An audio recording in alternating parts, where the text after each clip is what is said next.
যে যেভাবে পারছে সে সেভাবেই দখল লুটপাট করে খাওয়ার চেষ্টা করছে। জমি দখল করে মাছের ঘের করা, বন কেটে উজাড় করে দেওয়া, সেখানে চিংড়ি মাছের ঘের করে বন কেটে ফেলে নিজেদের আখের তৈরি করছেন। কক্সবাজারে একটি গ্রুপ এ কাজটি দীর্ঘদিন করে আসছে। বন কেটে তারা চিংড়ি ঘের করছে। প্রশাসন এতদিন নজর দেয়নি। সম্প্রতি পরিবেশ অধিদপ্তর থেকে একটি মামলা করা হয়েছে 22 জন আওয়ামী লীগের সমর্থক সহ 26 জনের বিরুদ্ধে। কালবেলার খবরে বলা হয়েছে, মহেশখালীতে প্যারা বন নিধন করে সরকারি জমি দখল করে চিংড়ি ঘের করায় 26 জনের নামে মামলা করেছে পরিবেশ অধিদপ্তর।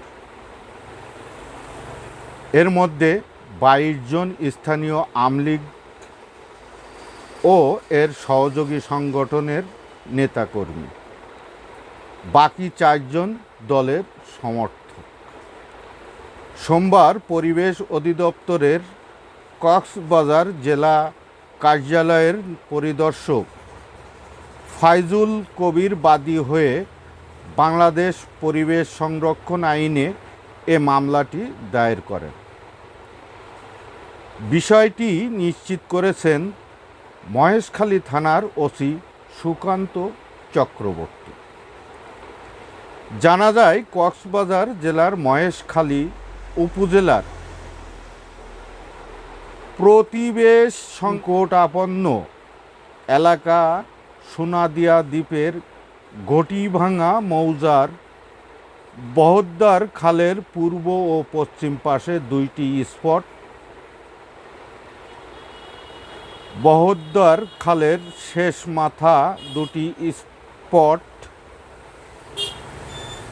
মোষখালী খালের পূর্ব ও পশ্চিম পাশের 2টি স্পট এবং সোনাদিয়া পশ্চিম পাড়ার একটি স্পট জিপিএস পয়েন্টে হাজার হাজার বাইন গাছ কেটে কয়েক হাজার একর সরকারি জমি দখল করে আসছে ভূমিদস্যুরা।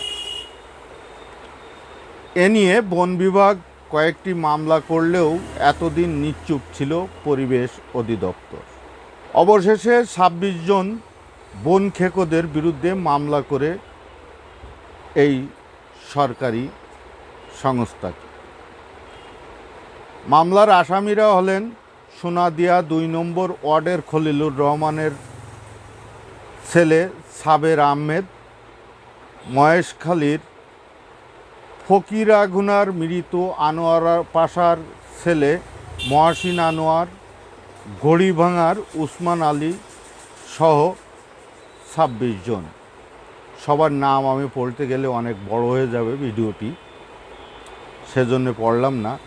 মহেশখালী থানার ওসি সুকান্ত চক্রবর্তী জানান, 26 জনের নাম উল্লেখ করে পরিবেশ অধিদপ্তর থেকে একটি মামলা হয়েছে এবং মামলার পরবর্তী প্রয়োজনীয় ব্যবস্থা নেওয়ার জন্য কাজ শুরু করেছে।